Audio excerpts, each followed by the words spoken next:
Honorable Chief Justice of India, Sri N.V. Ramanna ji, Justice Sri U.U. Lalit जी, देश के कानून मंत्री श्री किरण रिजिजू जी, राज्य मंत्री प्रोफेसर एस.पी. सिंह बघेल जी, राज्यों के सभी आदरणीय मुख्यमंत्रीगण, lieutenant governors of UTs, honourable जजेस of the Supreme Court of India, chief justice of high courts, distinguished guests, उपस्थित अन्य सभी महानुभाव, देवी और सज्जनों, राज्य के मुख्यमंत्रियों और हाई कोर्ट के मुख्य न्यायाधीशों की ये जॉइंट कॉन्फ्रेंस हमारी संवैधानिक खूबसूरती का सजीव चित्रण है। मुझे खुशी है कि इस अवसर पर मुझे भी आप सबके बीच कुछ पल बिताने का अवसर मिला है। हमारे देश में जहां एक और जुडिशरी की भूमिका संविधान संरक्षक की है, वहीं लेजिस्लेचर नागरिकों की आकांक्षाओं का प्रतिनिधित्व करता है। मुझे विश्वास है कि संविधान की इन दो धाराओं का ये संगम, ये संतुलन देश में प्रभावी और समयबद्ध न्याय व्यवस्था का रोडमैप तैयार करेगा। मैं आप सभी को इस आयोजन के लिए हृदय से शुभकामनाएं देता हूं। साथियों, मुख्यमंत्रियों और मुख्य न्यायाधीशों की ज्वाइंट कॉन्फ्रेंस पहले भी होती आई है और उनसे हमेशा देश के लिए कुछ न कुछ नए विचार भी निकले हैं। लेकिन ये इस बार ये जो आयोजन अपने आप में और भी ज्यादा खास है। आज ये कॉन्फ्रेंस एक ऐसे समय में हो रही है जब देश अपनी आजादी का अमृत महोत्सव मना रहा है।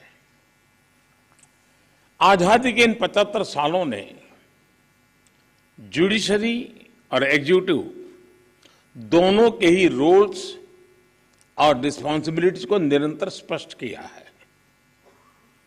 जहां जब भी जरूरी हुआ, देश को दिशा देने के लिए ये रिलेशन लगातार इवॉल्व हुआ है। आज आजादी के अमृत महोत्सव में जब देश नए अमृत संकल्प ले रहा है, नए सपने देख रहा है, तो हमें भी भविष्य की तरफ देखना होगा। 2047 में जब देश अपनी आजादी के 100 साल पूरे करेगा, तब हम देश में कैसी न्याय व्यवस्था देखना चाहेंगे। हम किस तरह अपने जुडिशियल सिस्टम को इतना समर्थ बनाएं कि वो 2047 के भारत की आकांक्षाओं को पूरा कर सके, उन पर खरा उतर सके। ये प्रश्न आज हमारी प्राथमिकता होना चाहिए। अमृत काल में हमारा विजन एक ऐसी न्याय व्यवस्था का होना चाहिए जिसमें न्याय सुलभ हो, न्याय त्वरित हो और न्याय सबके लिए हो। साथियों, देश में न्याय की देरी को कम करने के लिए सरकार अपने स्तर से हर संभव प्रयास कर रही है। हम जुडिशियल स्ट्रेंथ को बढ़ाने के लिए प्रयास कर रहे हैं। जुडिशियल इंफ्रास्ट्रक्चर को बेहतर करने की कोशिश चल रही है। केस मैनेजमेंट के लिए आईसीटी के इस्तेमाल की शुरुआत भी की गई है। सबऑर्डिनेट कोर्ट्स और डिस्ट्रिक्ट कोर्ट से लेकर हाई कोर्ट तक वैकेंसीज को भरने के लिए भी प्रयास हो रहे हैं। साथ ही जुडिशियल इंफ्रास्ट्रक्चर को मजबूत करने के लिए भी देश में व्यापक काम हो रहा है। इसमें राज्यों की भी बहुत बड़ी भूमिका है।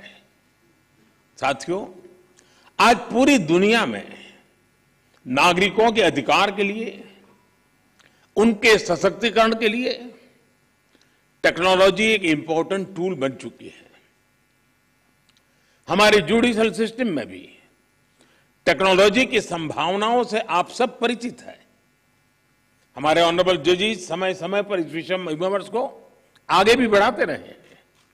भारत सरकार भी जुडिशियल सिस्टम में टेक्नोलॉजी की संभावनाओं को डिजिटल इंडिया मिशन का एक जरूरी हिस्सा मानती है। उदाहरण के तौर पर ई कोर्ट्स प्रोजेक्ट को आज मिशन मोड में इंप्लीमेंट किया जा रहा है। सुप्रीम कोर्ट ई कमेटी के मार्गदर्शन में जुडिशियल सिस्टम में टेक्नोलॉजी इंटीग्रेशन और डिजिटाइजेशन का काम तेजी से आगे बढ़ रहा है। मैं यहां उपस्थित सभी मुख्यमंत्रियों और हाईकोर्ट के सभी चीफ जस्टिस से भी आग्रह करूंगा कि इस अभियान को विशेष महत्व दें, इसे आगे बढ़ाएं। डिजिटल इंडिया के साथ जुडिशरी का ये इंटीग्रेशन आज देश के सामान्य मानवी की अपेक्षा भी बन गई है। आप देखिए, आज कुछ साल पहले डिजिटल ट्रांजैक्शन को हमारे देश के लिए असंभव माना जाता था। लोगों को लगता था, लोग शक करते थे, अरे ये हमारे देश में कैसे हो सकता है। और ये भी सोचा जाता है इसका स्कोप केवल शहरों तक ही सीमित रह सकता है, उससे आगे बढ़ नहीं सकता है। लेकिन आज छोटे कस्बों और यहां तक गांवों में भी डिजिटल ट्रांजैक्शन आम बात होने लगी है। ये पूरे विश्व में पिछले साल जितने डिजिटल ट्रांजैक्शन हुए उसमें से 40% डिजिटल ट्रांजैक्शन भारत में हुए हैं।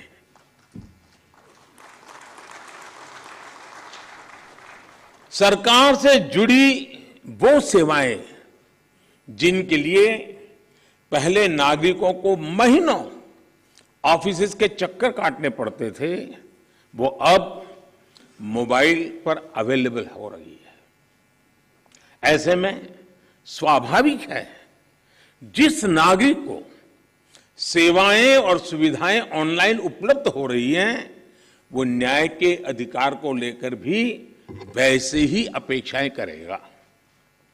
साथियों, आज जब हम टेक्नोलॉजी और फ्यूचरिस्टिक अप्रोच की बात कर रहे हैं तो इसका एक important aspect tech friendly human resources भी है।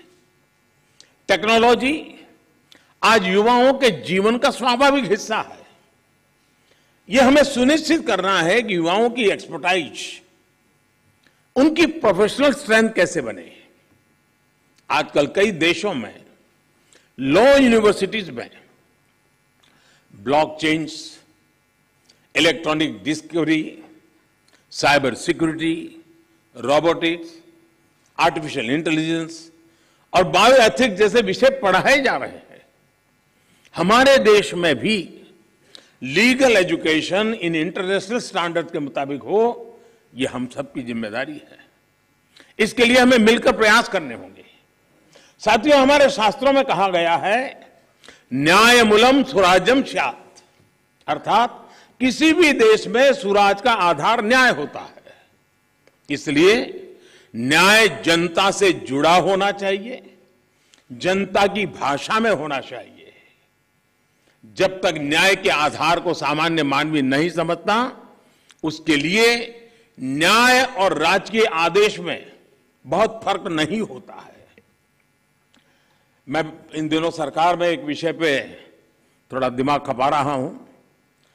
दुनिया के कई देश ऐसे हैं कि जहां कानून बनाते हैं तो एक तो लीगल टर्मिनोलॉजी में कानून होता है, लेकिन उसके साथ एक और कानून का रूप भी रखा जाता है जो लोक भाषा में होता है, सामान्य मानवी की भाषा में होता है, और दोनों मान्य होते हैं।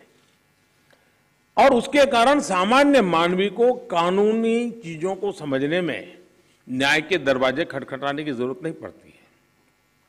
हम कोशिश कर रहे हैं कि आने वाले दिनों में हमारे ये देश में भी कानून एक पूरी तरह लीगल टर्मिनोलॉजी हो, लेकिन साथ साथ वही बात सामान्य व्यक्ति की समझ में आए उस भाषा में, और वो भी दोनों एक साथ असेंबली में या पार्लियामेंट में पारित हो, ताकि आगे चल करके सामान्य मानवी उसके आधार पर अपनी बात रख सकता है। दुनिया के कई देशों में ये परंपरा है। अभी मैंने एक टोली बनाई है, वो उसका अध्ययन कर रही है। साथियों, हमारे देश में आज भी हाई कोर्ट्स और सुप्रीम कोर्ट की सारी कार्यवाही इंग्लिश में होती है, और मुझे अच्छा लगा सीजेआई ने स्वयं ने इस विषय को स्पर्श किया। तो कल अखबारों को पॉजिटिव खबर का अवसर तो मिलेगा अगर उठा ले तो।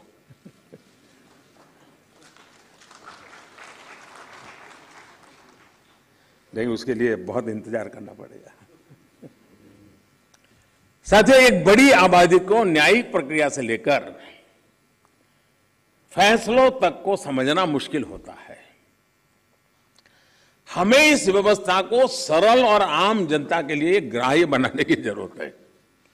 हमें कोर्ट्स में स्थानीय भाषाओं को प्रोत्साहन देने की जरूरत है।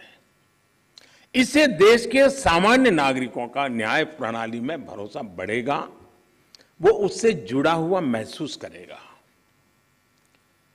अब इन समय हम एक कोशिश कर रहे हैं कि टेक्निकल एजुकेशन और मेडिकल एजुकेशन मातृभाषा में क्यों नहीं होना चाहिए। हमारे बच्चे जो बाहर जाते हैं, दुनिया की वो भाषा कोशिश करते हैं पढ़ करके फिर मेडिकल कॉलेज की, तो हम हमारे देश में कर सकते हैं। और मुझे खुशी है कई राज्यों ने मातृभाषा में टेक्निकल एजुकेशन, मेडिकल एजुकेशन के लिए कुछ इनिशिएटिव लिए हैं। तो आगे चल करके उसके कारण गांव का गरीब का बच्चा भी जो भाषा के कारण रुकावटें महसूस करता है, उसके लिए सारे रास्ते खुल जाएंगे। और ये भी तो एक बड़ा न्याय है, ये भी एक सामाजिक न्याय है। सामाजिक न्याय के लिए न्यायपालिका के तराजू तक जाने की जरूरत नहीं होती है। सामाजिक न्याय के लिए कभी भाषा भी बहुत बड़ा कारण बन सकती है। साथियों, एक गंभीर विषय सामान्य आदमी के लिए कानून की पेचीदगियां भी है। 2015 में हमने करीब 1800 ऐसे कानूनों को चिन्हित किया था जो अप्रासंगिक हो चुके थे। इनमें से जो केंद्र के कानून थे, ऐसे 1450 कानूनों को, 1450 कानूनों को हमने खत्म किया। लेकिन राज्यों की तरफ से केवल 75 कानून ही खत्म किए गए हैं। मैं आज सब यदि आदरणीय मुख्यमंत्रीगण यहां बैठे हैं, मैं आपसे बहुत आग्रह करता हूं कि अपने राज्य के नागरिकों के अधिकारों के लिए, उनकी ईज ऑफ लिविंग के लिए आपके यहां भी ये कानूनों का इतना बड़ा जाल बना हुआ है, काल बाह्य कानूनों में लोग फंसे पड़े हैं, उन कानूनों को निरस्त करने की दिशा में आप कदम उठाइए। लोग बहुत आशीर्वाद देंगे जी। साथियों, न्यायिक सुधार केवल एक नीतिगत विषय या पॉलिसी मैटर ही नहीं है। देश में लंबित करोड़ों केसेस के लिए पॉलिसी से लेकर टेक्नोलॉजी तक हर संभव प्रयास देश में हो रहे हैं, और हमने बार बार इसकी चर्चा भी की है। इस कॉन्फ्रेंस में भी आप सब एक्सपर्ट्स इस विषय पर विस्तार से बात करेंगे ही, ये मुझे पर विश्वास है। और मैं शायद बहुत लंबे अरसे तक इस मीटिंग में बैठा हुआ हूं। शायद जजेस को ऐसी मीटिंग में आने का जितना अवसर मिला होगा, उससे ज्यादा मुझे मिला है, क्योंकि मैं कई वर्षों तक मुख्यमंत्री के रूप में इस कॉन्फ्रेंस में आता रहता था। अब यहाँ बैठना मौका आ गया है तो यहाँ से आता रहता हूँ। तो एक प्रकार से मैं इस महफिल में सीनियर हूँ।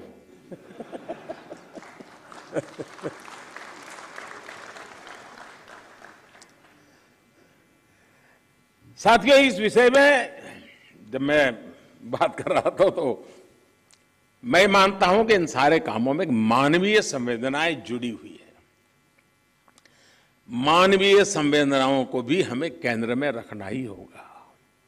आज देश में करीब 3.5 लाख प्रिजनर्स ऐसे हैं जो अंडर ट्रायल है और जेल में है।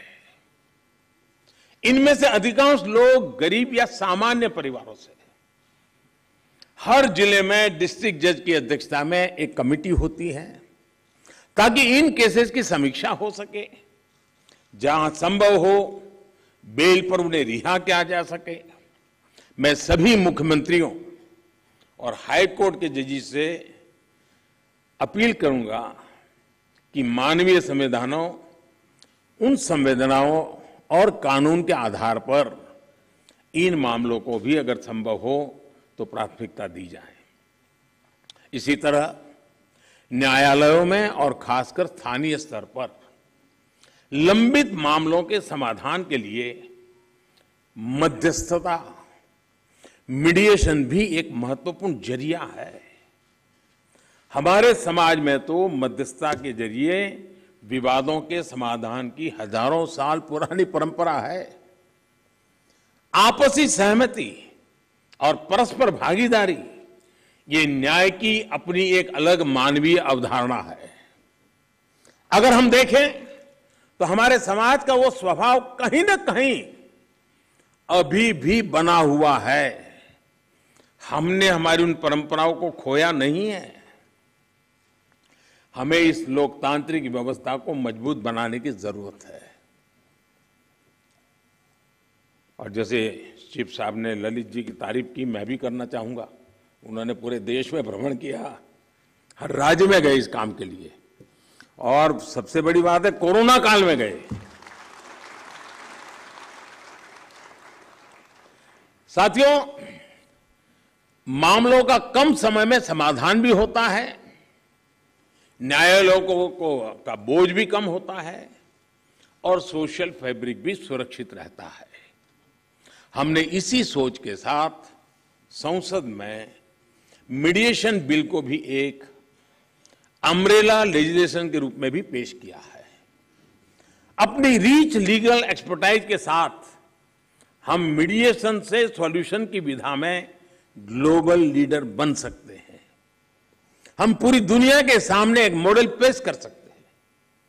मुझे पूरा भरोसा है कि प्राचीन मानवीय मूल्यों और आधुनिक अप्रोच के साथ इस कॉन्फ्रेंस में ऐसे सभी विषयों पर आप सब विद्वज्जन विस्तार से चर्चा करके, मंथन करके उस अमृत को लाओगे जो शायद आने वाली पीढ़ियों तक काम आएगा।